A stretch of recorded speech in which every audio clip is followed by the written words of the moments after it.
Hamish Daud angkat suara.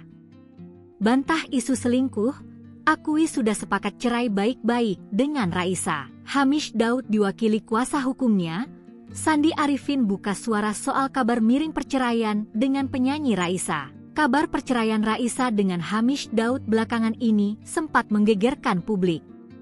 Bahkan rumah tangga keduanya yang retak hingga dikaitkan dengan adanya orang ketiga. Terkait adanya kabar miring tersebut, Sandi Arifin berikan bantahan. Sandi menyampaikan bahwa proses perceraian Hamish dengan pelantun tembang Usai di Sini itu sudah disepakati untuk diselesaikan secara kekeluargaan. Sejak diminta untuk mengurus perceraian, Sandi mengaku sudah diberitahu bahwa keduanya memang telah sepakat untuk berpisah secara baik-baik.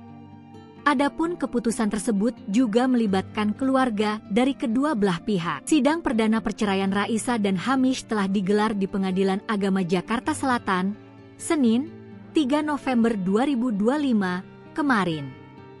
Namun sidang yang beragendakan mediasi tersebut harus ditunda lantaran Hamish yang tak hadir.